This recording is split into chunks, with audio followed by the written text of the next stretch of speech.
tardes, amigos de la radio El Mirador del Gallo, en la cresta del dial 107.9 Santiago de Chile, con su programa Historias Rinconianas, con Catalina Choff y Manuel Venegas.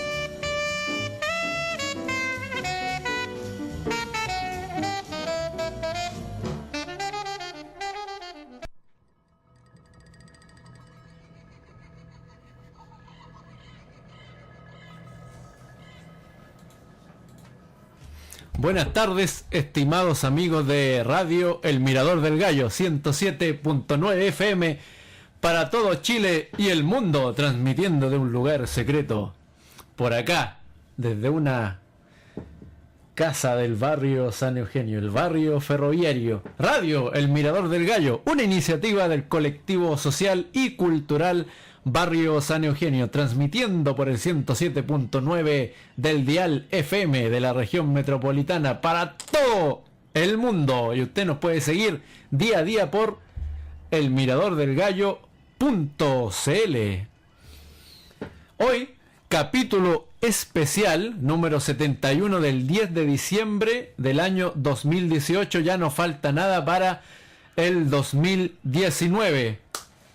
Programa especial dedicado a los viajes en el tiempo y aquellos objetos perdidos en el tiempo. ¿Ustedes se acuerdan? Había una noticia que salió sobre un reloj que se había encontrado y que databa de 5.000 años atrás, 10.000 años atrás. Un tornillo, por ejemplo. Un reloj. Una pulsera con diamantes. Una Biblia perdida en el tiempo y todo aquello que se ha encontrado gracias a la arqueología y a aquellos investigadores privados. Pero más aún, le vamos a contar qué es lo que se viene. ¿Qué es lo que se viene para Rincón Patrimoniales Chileno? Ya que nos pusimos italianos. Buongiorno. Última salida fotográfica del año por Barrio Conchetoro, Barrio Brasil y Yungay. El próximo domingo a las 17 horas los esperamos a todos en La Pileta, ahí a la salida de Estación Metro República, línea 1. Luego está para la fecha 18 de enero, se realizará la inauguración de la Biblioteca Rinconiana en Conchetoro 42, pleno centro de Santiago. Y también, como si esto no fuera poco, taller de fotografía verano 2019 en Conchetoro 42. Enero, los días 12, 13, 19, 20 y 26. Todo fin de semana. Este taller de fotografía básica y media, en donde se va a estudiar la historia y la fotografía de los tipos de cámaras, la cámara oscura, el diafragma, la velocidad de obturación, composición, salidas a terreno y mucho más en Conchetoro 42. Y este taller tiene un valor de 20.000 pesos por persona, y así solventamos todos los gastos habidos y por haber. Y así iniciamos este capítulo, y todas las preguntas las puede enviar directamente a nuestro correo rinconpatrimonialchileno@gmail.com o directamente al teléfono 952342806. Repito, 952342806. A nombre de Rincón Patrimonial Chileno nos puede agregar al WhatsApp o directamente con nuestra presidenta Catalina Choff. Y vamos de inmediato, sin más preámbulo, a lo que nos trae, a lo que nos mueve la historia del mundo. Pero antes, ¿cómo no vamos a mencionar algunas? Ahí sí, ¿cómo antes no vamos a mencionar algunas fechas importantes, hombre? Pero si día de 1945... ¿Ajú? Nuestra poetisa, un día como hoy, recibe el Premio Nobel de Literatura. ¿Cómo iba a pasar por alto eso? Tan relevante. Ayer nomás estuvimos hablando de de ella cuando salvó a María Luisa Bombal de la cárcel con un indulto, mandando una carta bastante particular al presidente de la época, que era Carlos Ibáñez del Campo. Oye, no es el único hecho. También en 1971 el poeta Pablo Neruda recibe también el premio Nobel de literatura. Y suma y sigue, porque aquí me van a colgar algunos, pero lo voy a decir igual. ¿Qué cosa? Ten cuidado. En 1922 nace doña Lucía Iriarte Pinochet. Hay algunos que me van a matar y hay otros que me van a aplaudir. Ya, yo los entiendo a todos, no se preocupen. Ahora el error fue nombrarla. Ese fue el error, nombrar a esa mujer. No, ¿sabes por qué? Yo siempre digo, no doy colores políticos, pero en el caso de ella hay que nombrarla porque, diga lo que se diga, es una mujer que quedó ya en la historia de Chile. Bueno, a propósito, el premio Gabriela Mistral dicen que también fue arreglado. No sé, Datos. ahí no puedo decir nada. Datos Oye, ocultos de la historia. un día como hoy, en 1884, ya, fallece Francisco Vargas Fontecilla, político y abogado que habría nacido en 1824. Y, por último, en el año 2006, ya que mencionamos a la señora, vamos a mencionar al caballero don Augusto Pinochet.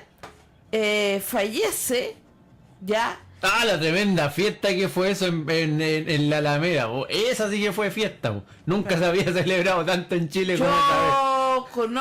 Yo conozco gente que fue a la escuela militar a despedirse. No sé, Catarina. Yo, A veces pienso que todos atornillamos al revés.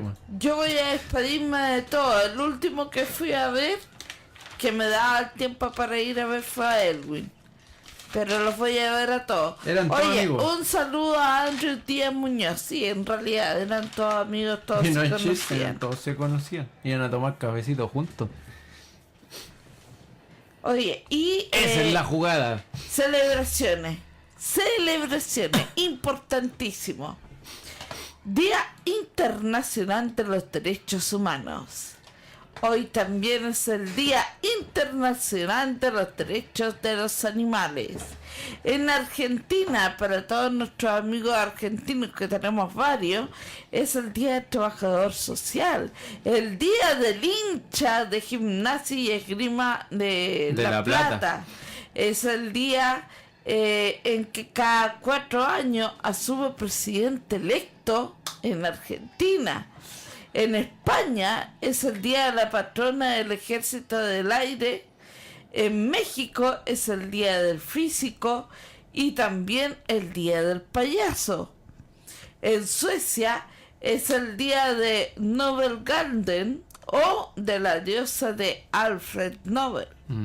O sea, perdón, el Día de Alfred Nobel. Por eso que se entrega el Nobel hoy día.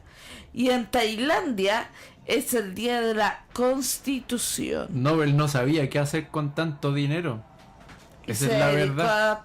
Es como bonita iniciativa en todo. Es como Disney World, que tienen que quemar Disney World. Tienen que quemar el dinero en efectivo porque los bancos ya no se lo reciben, porque el dinero que está en esas cuentas es tanto que devenga intereses todos los años, pero los reajustes son enormes, ¿cachai? Entonces, puta, ¿para qué? Matan al banco. La ley obliga que cada persona que entra tiene que pagar su ticket por el servicio de impuestos internos. Pero es una locura. Son personas que tienen mucho dinero.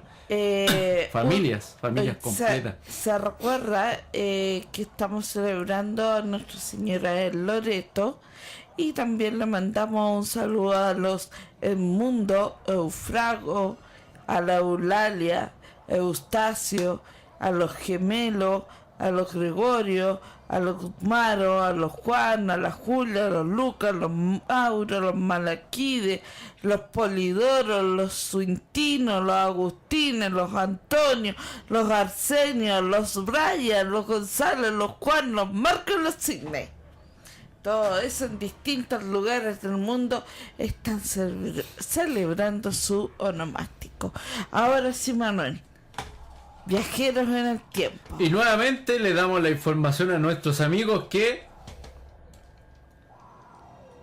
Oye, ahí está el día domingo 16 de diciembre, última salida fotográfica del año con Rincón Patrimonial Chileno, domingo a las 5 de la tarde. Los esperamos a todos en la pileta la pileta que está a la salida de Estación Metro República, salida norte, la que da a Barrio Conchitoro. Ahí los vamos a esperar para salir a fotografiar Barrio Conchitoro, Barrio Brasil y Yungay. Y el día 12 de enero es cuando inicia el taller de fotografía del verano 2019. Ya hay varios que están confirmados con un máximo de 25 alumnos. Es el máximo que nosotros propusimos.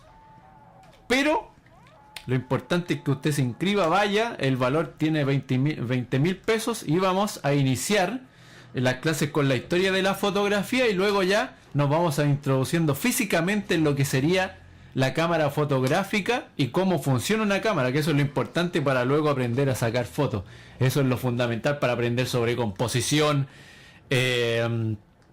todos los tipos de composiciones, los tipos de plano, ¿qué se necesita para ser un buen fotógrafo? Una pregunta recurrente pero difícil de contestar, pero eso se aprende mucho con el cine, así que en más de una clase vamos a mostrar algunas escenas de películas conocidas o quizás veamos algo de Quentin Tarantino, de otro director como Martin Scorsese, directores conocidos, para aprender por qué se hacen los encuadres y qué tanto influye en la imagen, porque el lenguaje fotográfico es bastante complejo, sobre todo en su psicología, y es por eso que va a haber una clase en donde Catalina va a explicar cuál es la psicología del color, que es la misma psicología del color que se ocupa en la iglesia, Catalina.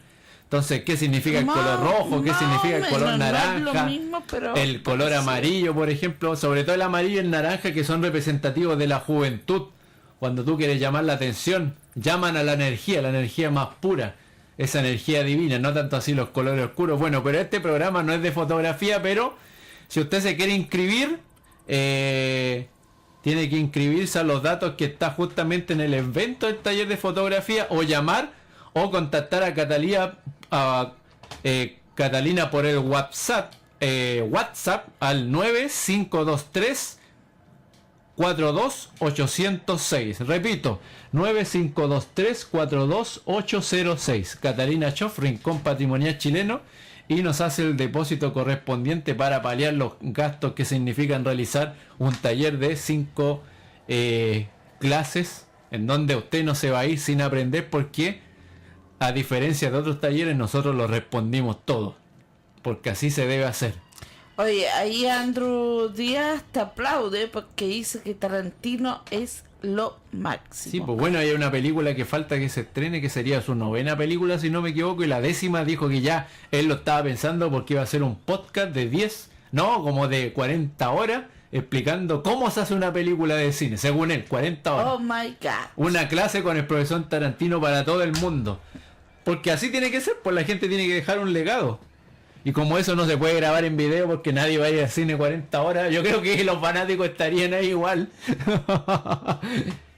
Pero empezamos el capítulo de hoy. Un capítulo que tiene que ver con la astrofísica. Tiempo. Atrapado pero no traspasado. La velocidad vence al tiempo. Los agujeros de gusano. Mira lo que dice sobre los agujeros de gusano. Aquí me va a hacer abular un poquito. Los agujeros de gusano son inmensos campos gravitacionales, parecidos a los agujeros negros que existirían en ciertos lugares del espacio. Unen puntos distintos y como por ellos se puede viajar a velocidades muy elevadas, próximas a la de la luz, es posible retroceder en el tiempo. Está probado que cuanto más ligero se desplaza un hombre, más lento envejece. Ese es el principio de la máquina del tiempo. Ahora se puede, se hace la pregunta, no lo sabemos. Algunos dicen que sí. Desde los relojes de arena a los de cuarzo, el tiempo siempre ha estado en la mira del hombre. Un sabio norteamericano, el físico Kip Thorne, elaboró una teoría basada en los llamados agujeros de gusano, que demuestra cómo se puede viajar a través del tiempo. Una nave que penetre en uno de esos túneles, dice, llegará casi inmediatamente a otra época. ¿Cómo y por qué? Esa es la pregunta a descifrar, Catalina.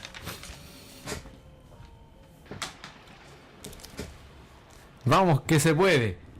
Nadie se anima a responder esta simple pregunta.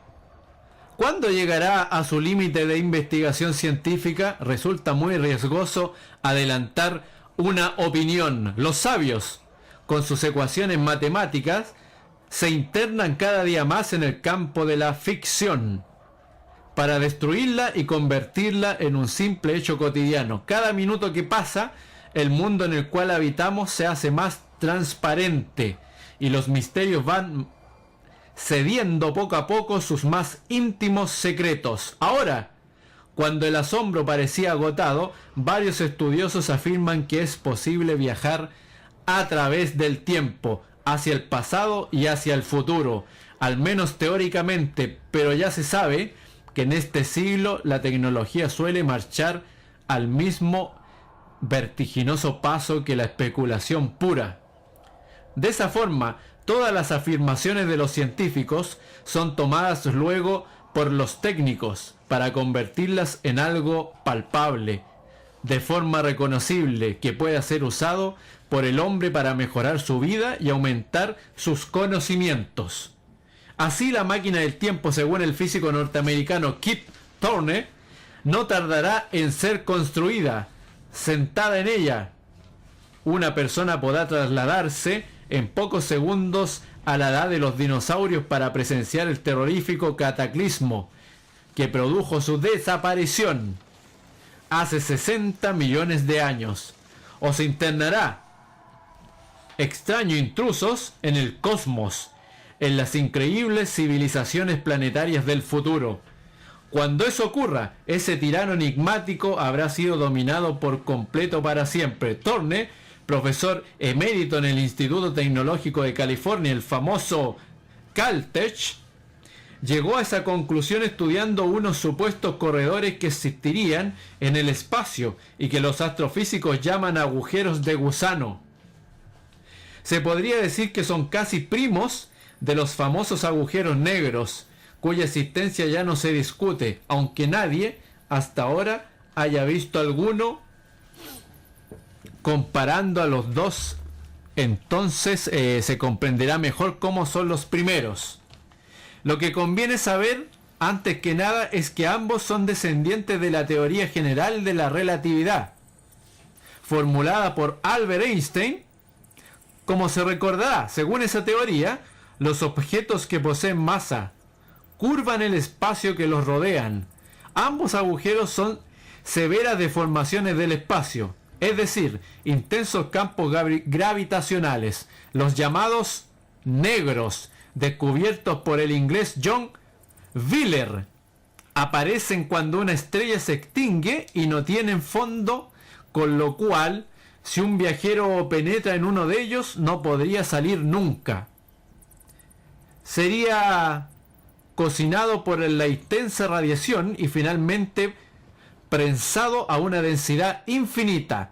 El de gusano, en cambio, posee dos bocas conectadas entre sí por una garganta, pero muy separadas una de la otra y situadas en sitios diferentes del espacio. Por lo tanto, es algo así como un atajo que sirve para ir de un lado a otro sin necesidad de dar ningún rodeo. Se parece a esos caminos que excava un gusano en una manzana, que le permite atravesarla sin tener que arrastrarse sobre la superficie para llegar al mismo sitio. Un viajero absorbido por una de aquellas bocas saldrá por la otra en solo algunos segundos, pero lo hará en la otra mitad del cosmos, como si hubiera tomado un sendero más corto. Los autores de ciencia ficción se sintieron siempre muy atraídos por estos misterios, por estos misteriosos conductos, tanto que uno de ellos, el astrónomo y novelista Carl Sagan, es responsable, sin quererlo, de la teoría de los túneles del tiempo. Las cosas ocurrieron así.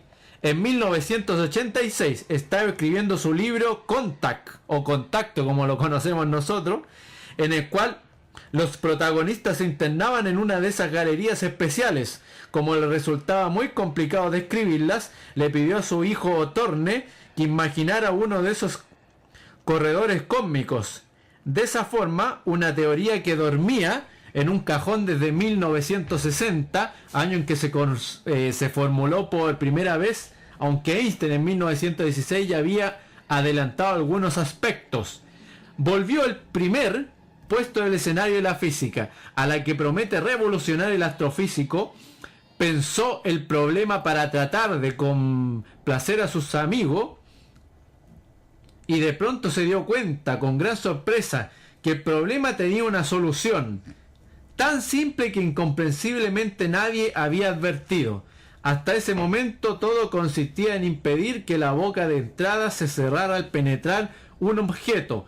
Eso no ocurriría, pensó Torne, si se le llenaba con una sustancia exótica, como esas partículas llamadas neutrinos, que no interactuara con la materia común, es decir, que se podría pasar a través de ella sin que sucediera nada malo, a pesar de que el material fuera insondablemente denso. ¿Acaso Torne buscaba un milagro?, se pregunta. Por cierto que no. En el dominio de la física subatómica, esos fenómenos son bastante comunes. El único inconveniente es que el sabio en ese momento no sabía cómo podrían hacer los ingenieros para conseguir que la teoría tuviese una explicación práctica. Y yo recuerdo cuando empecé a aprender ajedrez hace mucho tiempo, a pesar de que yo no soy un gran jugador de ajedrez, pero me mantengo entre el Elo 1500 y el 1000. A veces me hacen pedazos. Pero el tema es que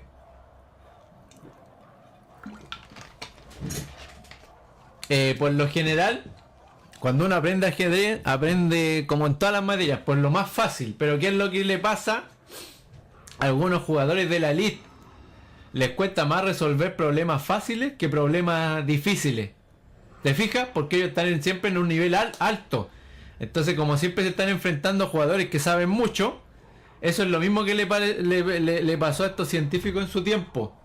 Que lo difícil para ellos era muy fácil, pero darle una solución más lógica se le tornó todo un problema, porque ese nivel ellos ya lo habían pasado. Yo el capítulo anterior hablé de la fotografía como la primera máquina del tiempo. Una máquina del tiempo que no retrocede ni avanza, sino que deja plasmado algo que ya pasó para nosotros. Y se transforma en una máquina de tiempo porque esa imagen queda plasmada para siempre, igual que el cine. De hecho, la fotografía después evoluciona en el cine, o sea, 24 cuadros en movimiento por segundo. Entonces, cuando nosotros queremos archivar el pasado, lo que hacemos es tomar una foto o hacer un video. Y lo podemos reproducir por los siglos de los siglos mediante la tecnología avanza. Pero no podemos grabar algo que haya sucedido en el futuro, es imposible. Pero también otra máquina en el tiempo que nosotros podemos conocer y nos puede parecer más cercano son las psicofonías y la grabación del sonido. Porque el sonido también graba el pasado o el presente de nosotros que se transforma en pasado, pero también la psicofonía en materias paranormales capta sonidos que vienen de otras dimensiones, y es por eso que el sonido avanza tan rápido también.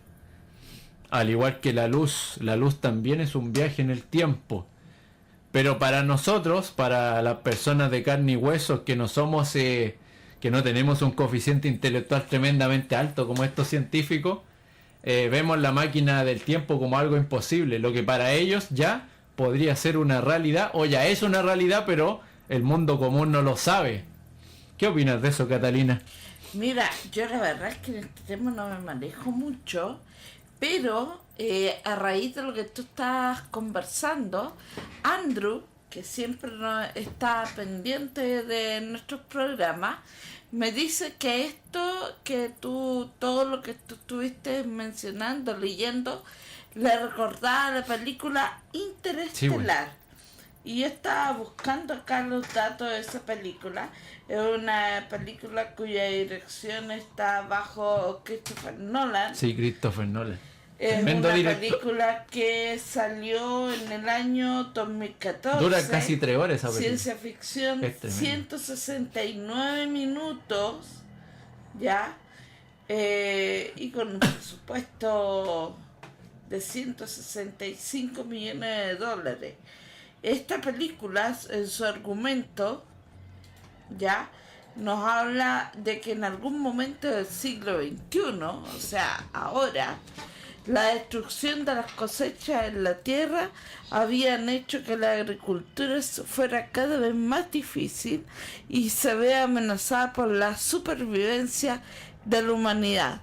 Entonces, Joseph Cooper, un viudo, ex ingeniero y piloto de la NASA, dirige una granja con su suegro Donald, no el pato Donald, sino que Donald, y su hijo Tom, además de su hija Marv, y crean una habitación que está, a ver, espérate. Aquí está. Creen que su habitación está embrujada por un poltergeist.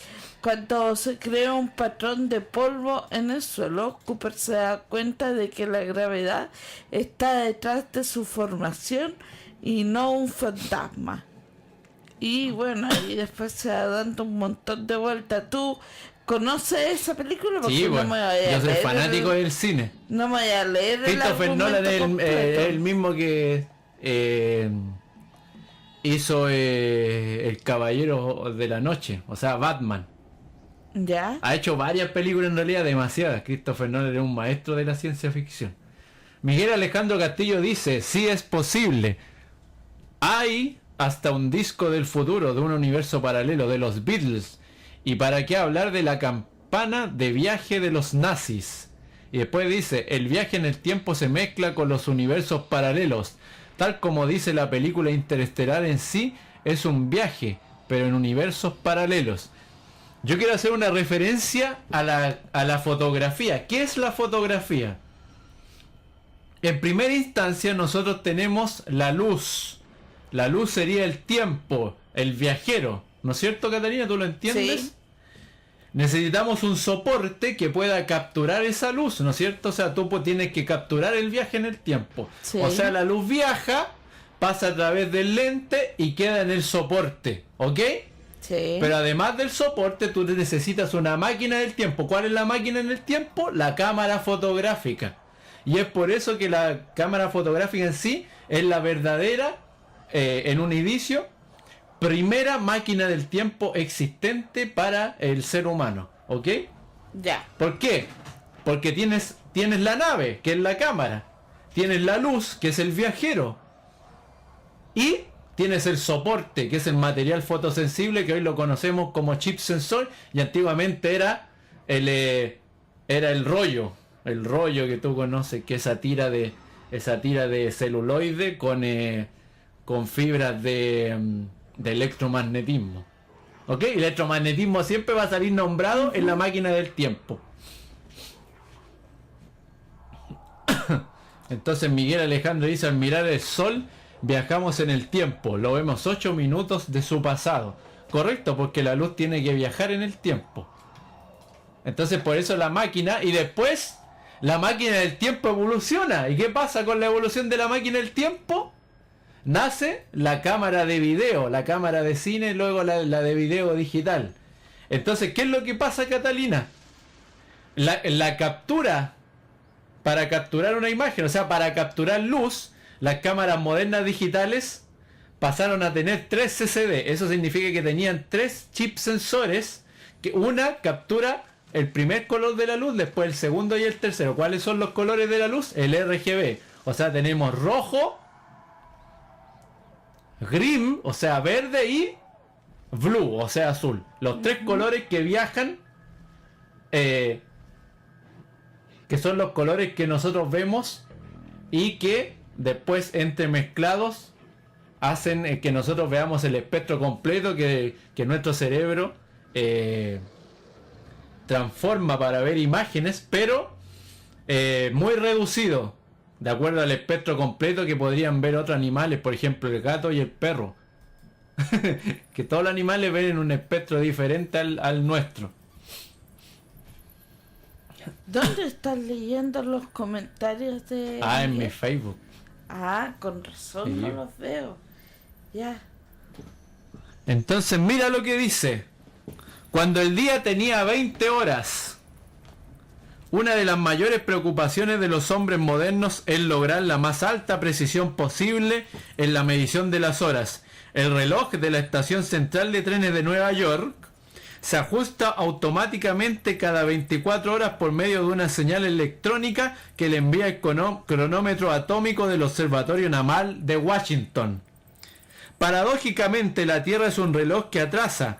Las mareas, el clima cambiante, la fuerza de las corrientes oceánicas, la variación de los hielos polares, son todas cosas que afectan la rotación de nuestro planeta. El resultado de todo esto es que gira sobre su eje cada vez más despacio. Es decir, está atrasando, pero no hay que asustarse, solo pierde algunos milísimos de segundos en cada siglo.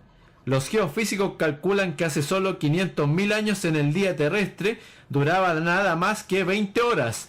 Dentro de otros 200 millones de años la duración de un día será de 25 horas. ¿Qué pasará entonces si el hombre está todavía aquí?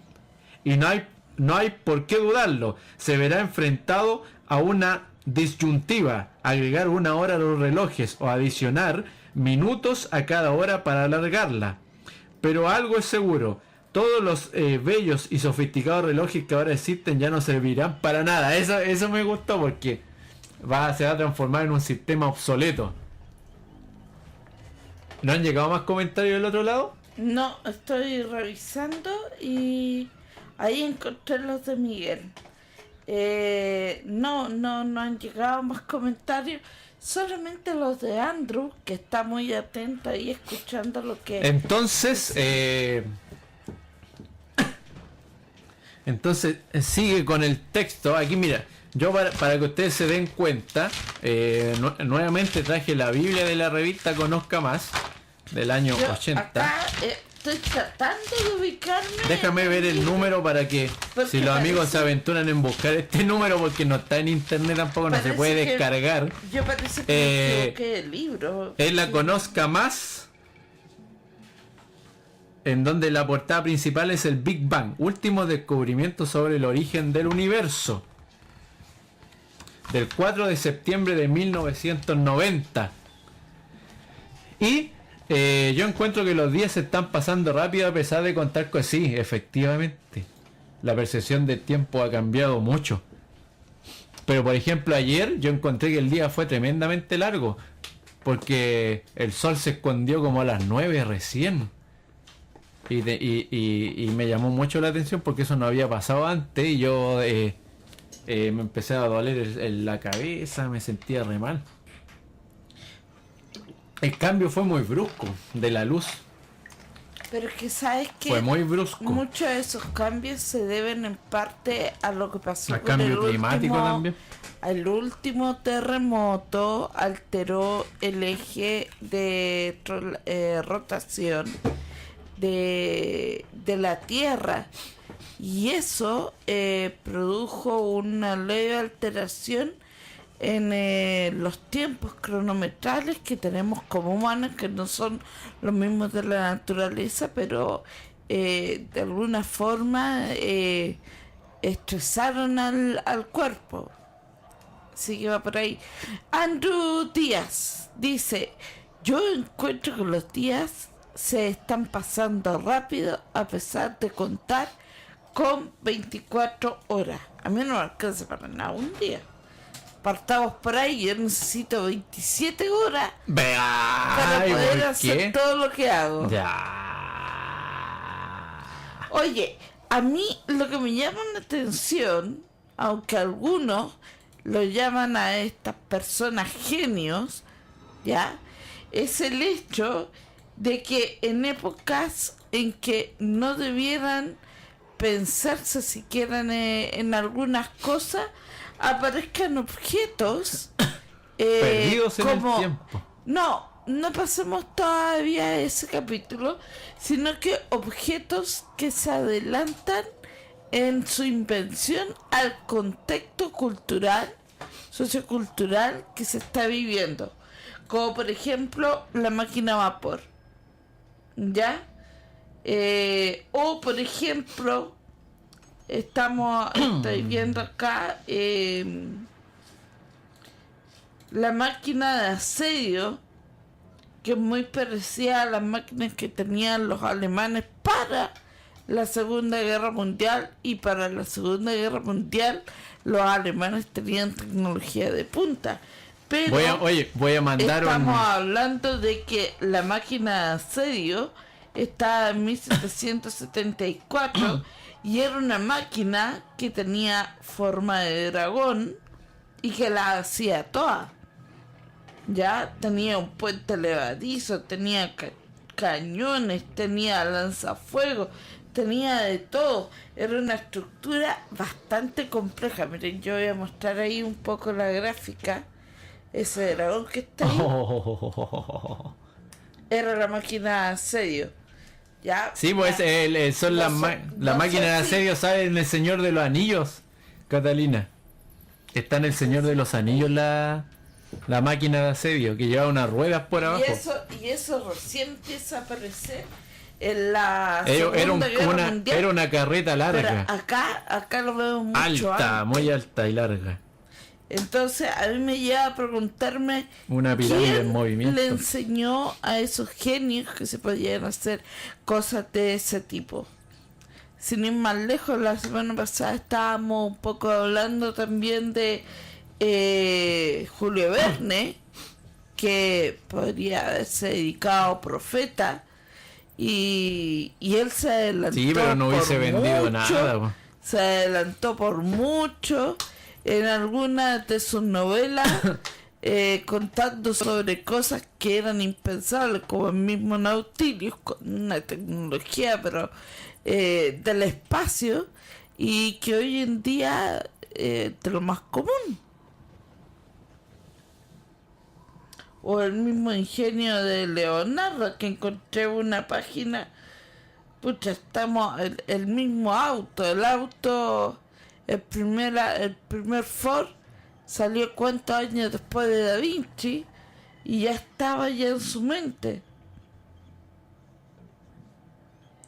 Yo no soy muy instruida en este tema, pero ese es mi humilde aporte. El cuestionarme cómo es que esta gente podía adelantarse tanto en épocas y que nosotros llamamos genios después, pero ¿de dónde sacaron esa idea? ¿Quién se las dijo? ¿Dónde las vieron?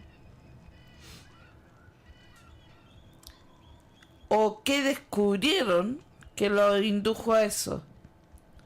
Sí, Andrew, justamente aquí, mira, está justamente viendo los inventos de Leonardo da Vinci. Ahí está. Alejandro fue a una exposición de es carísima la entrada, valía sí, como... ahí a los amigos de YouTube. Como 12.000 pesos valía la entrada. Y eran alumnos de diferentes universidades de Europa que se unieron en un fin que era... creo que eran proyectos de títulos, de sacar adelante... Sí. Sacar adelante en físico los proyectos de Leonardo da Vinci. Que por lo general los proyectos de Leonardo da Vinci nunca fueron hechos en físico, sino que quedaron simplemente escritos en todas las hojas que le pasaba cada día. Él se levantaba a las 2 de la mañana porque se le ocurría algo y lo dibujaba. Y escribía cómo posiblemente qué tipo de energía iba a utilizar para su movimiento y qué sé yo, todo. Ahora, ¿habrán estado influenciados por los Opars? No sé, porque algunos dicen que Leonardo da Vinci era un viajero del tiempo, igual que Nostradamus, algo muy parecido. Acuérdate que el viaje en el tiempo no necesariamente tiene que ser físico, puede ser mental también, o sea, del alma. ¿En el astral? El alma para los informáticos modernos, para los, ¿cómo se llama esto? Para los hackers, si lo queremos llamar así, se llama inteligencia artificial.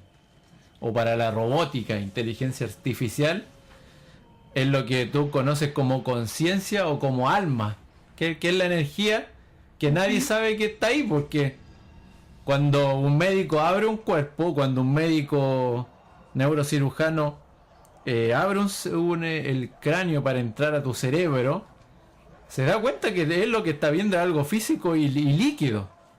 Pero nunca va a poder ver la conciencia, nunca va a poder ver el alma. Es imposible, no existe. No es algo palpable ni tangible. Entonces, hay algo que es súper interesante, que es la inteligencia artificial y cómo la robótica... Hay varios libros al respecto de que quieren inventar una especie de casco, y en base a ese casco, cuando se lo coloquen a una persona antes de fallecer, le van a poder extraer o descargar, como conocemos nosotros en informática, su conciencia o su alma, como tú lo quieras llamar, pero la información útil de este personaje, y lo van a poder trasplantar en un robot o robot, como salen en algunas series de cómics. Por eso siempre digo robot, porque me encanta que terminen en K. O necesariamente lo van a trasplantar luego en un cuerpo, ¿cómo se llama esto? En un humanoide, esa palabra tan particular. O sea, un cuerpo inerte que necesita de esa alma como energía vital. Entonces todo eso tiene que ver con el viaje en el tiempo, tiene que ver con lo mismo, de cómo trasplantar algo en otra parte que no se ve, o poder mover un cuerpo físico de un lado a otro, o que viaje a través de nuestro tiempo. Que el tiempo para un científico no tiene nada que ver con el tiempo que nosotros vemos en el reloj constantemente o en el celular. Es totalmente diferente. Bueno, lo mismo pasa con la fotografía, porque es la primera máquina del tiempo. O sea, ¿cómo tú capturas antiguamente? Para capturar una imagen lo que tú hacías era pintar. Sí. Pero no era una imagen en tercera dimensión. O sea, cuando tú haces una fotografía en dos dimensiones. Claro, y falta la cuarta. La cuarta es lo que tú nomás puedes sentir. El ser humano lo siente, todos los seres vivos lo sienten, pero en la fotografía no se puede. Pero por ejemplo, acuérdate de Harry Potter, que cuando tú abrías un diario o una revista salen los personajes en movimiento. Sí. Y que puedes sentir el viento, la lluvia, o sea, es una fotografía en cuarta dimensión, porque tiene movimiento y además se puede sentir. Bueno, hacia allá vamos en realidad, pues. Todo apunta a la creación de humanoides, a la muerte del ser humano como tal, y los robots se van a preocupar de crear nuevos seres vivientes en base a la genética del ser humano. Yo lo que te iba a decir es que estuve buscando la definición de lo que son la iniciativa del 2045, dice Andrew Díaz. Estaba buscando la definición de los SOPAs, ¿ya? Que es lo más común, como se conocen a los objetos que están fuera de tiempo.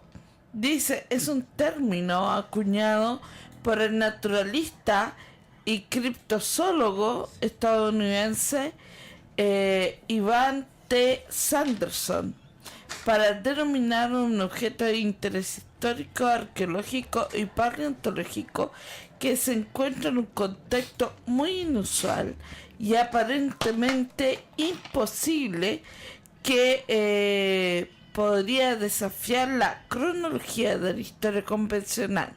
Este término no es de uso científico, por lo tanto, su uso se limita mayoritariamente a las entusiastas de lo paranormal y a otros investigadores no científicos denominados paracientíficos. Y ahí viene una serie de tipos de OPARs, que están los OPARs que son completamente ficticios, los desacreditados, los antiguos malinterpretados, los sin determinar, los parcialmente acreditados y los mayormente acreditados. Vamos a ver los acreditados inmediatamente para ver qué me dices tú. ¿Y qué nos dicen nuestros amigos que están conectados en la red? Está el mecanismo de anticífera. Y la imagen el reloj. es la de una especie de rueda o reloj. Sí. Y dice, descripción, es una calculadora, aparentemente, una calculadora mecánica de posición del Sol y la Luna, desarrollada en la Grecia antigua. Ubicación cronológica 87 años antes de Cristo. ¿En qué lugar?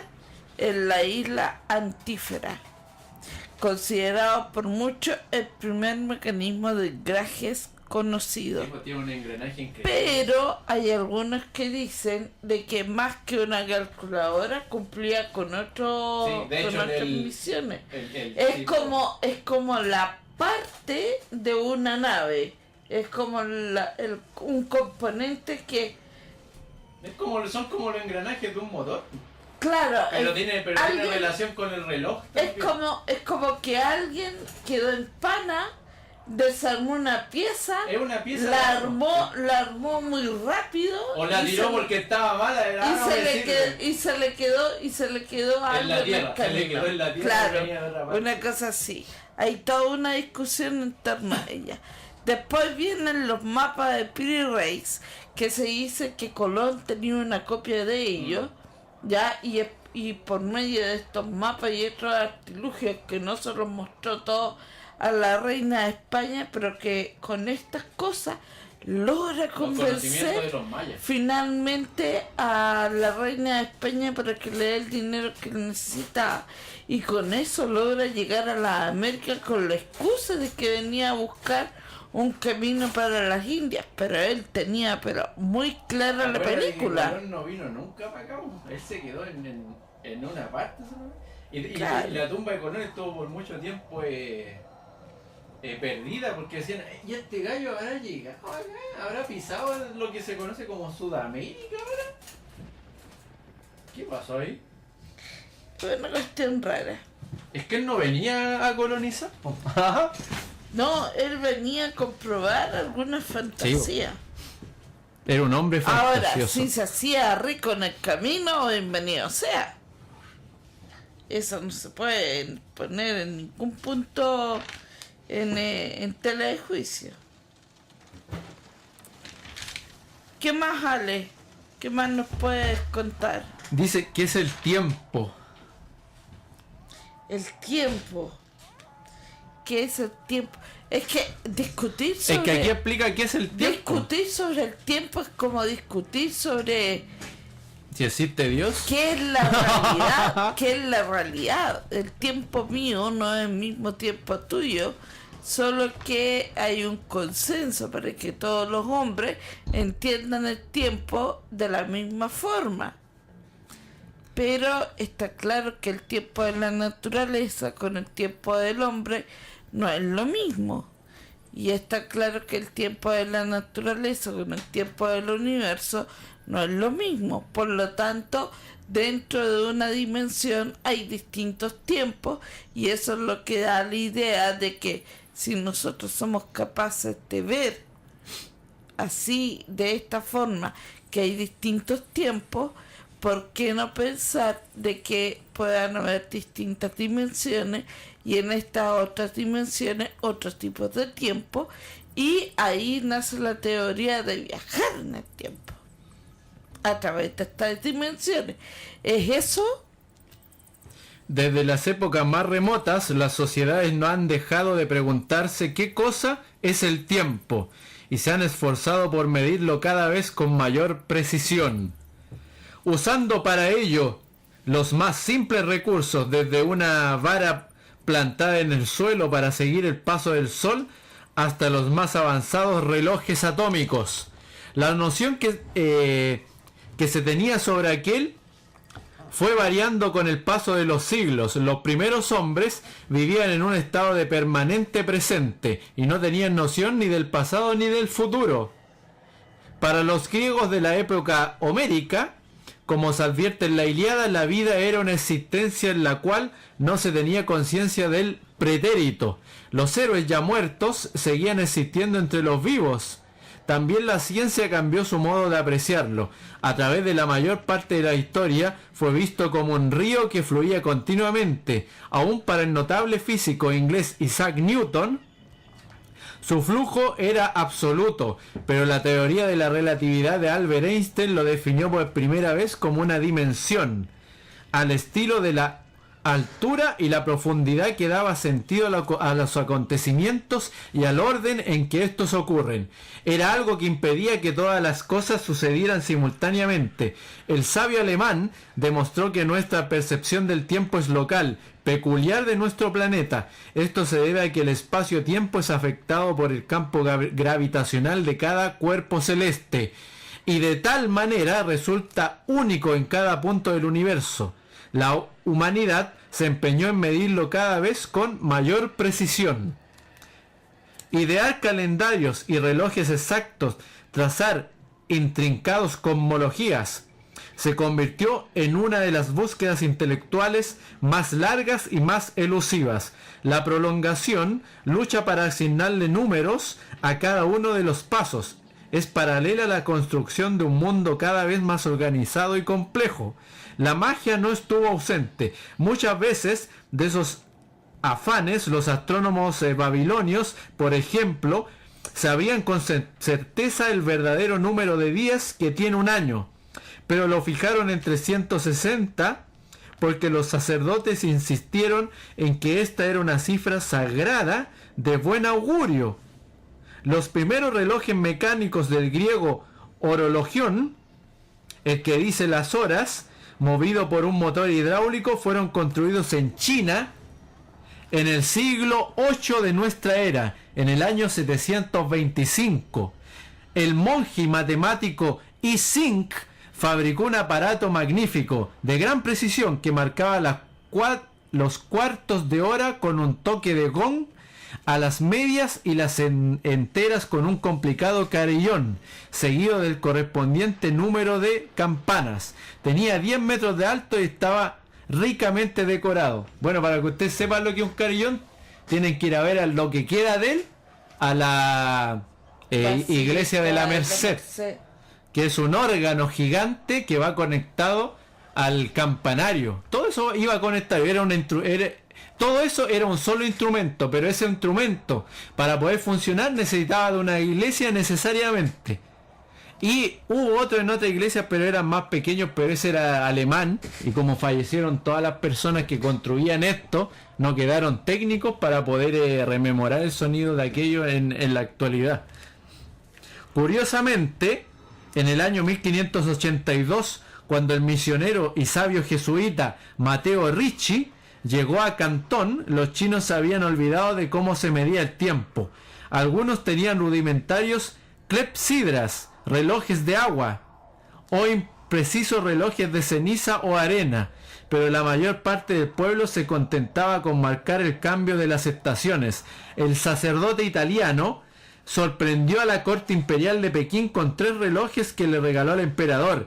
Este los apreció de tal manera que nombró a 6 de sus más nobles cortesanos como encargados de dar cuenta de esos aparatos, que colocó en un sitio privilegiado de sus aposentos. Olvidar el pasado. ¿Por qué los chinos se habían olvidado de cómo se fabricaban y se usaban los relojes? 2 milenios antes de la llegada del jesuita, un usurpador llamado Xin Huangdi ocupó el trono imperial, construyó la Gran Muralla para aislarse del mundo y decretó que con él empezaba la historia. Para que no quedara memoria del pasado, hizo quemar los libros y destruyó todos los relojes. Gracias al misionero Rishi, el único extranjero cuya tumba está dentro de las murallas de la ciudad prohibida, los chinos recuperaron la ciencia de medir el presente. ¿Y a qué a qué cofradía pertenecía Rishi? A los jesuitas. ¿Qué más ni menos que los jesuitas, los personajes más importantes hasta cierto tiempo de la ciencia, y quizás son los más importantes hasta el día de hoy, si esos científicos también pertenecen a la misma congregación? Fíjate, Catalina. ¿Algo que agregar? Estoy tratando de buscar, parece que me equivoqué del libro porque no encuentro la información. Me equivoqué. De esos 5.000 libros no tomaste el correcto. No tomé el correcto. He encontrado un montón de cosas interesantes, pero no precisamente lo que necesitaba. Lo que sí estuve viendo ahí, otro de los objetos OPAR parcialmente acreditados, siguiendo con la idea de que de alguna parte tienen que haber sacado la idea los que fueron catalogados como genios después, está el penique de Maine. Es una moneda escandinava del reinado de Olaf III en Noruega, que fue encontrada en una excavación arqueológica precolombina. Ya, la ubicación cronológica entre el 1065 al 1080 después de Cristo. Dice el Museo Estatal de Maine, esta es la interpretación que le dan los arqueólogos. El Museo Estatal de Maine y el Instituto Smithsoniano lo aceptan como un objeto nórdico precolombino. Esto deja abierta la posibilidad de una exploración vikinga en la América precolombina continental. Sin embargo, la American Numismatic Society y algunos otros investigadores lo consideran un bulo. Y otro objeto, que es una cabeza de Tlahuaca, ya, una cabeza ya, y después dice, ya entendieron, ya. A ver, es que, ¿cómo se le ocurre sacar nombres tan raros? Tlahuaca, ya, es una cabeza de terracota de origen romano encontrada en una tumba precolombina. La ubicación cronológica sería en el siglo II al III después de Cristo, y la explicación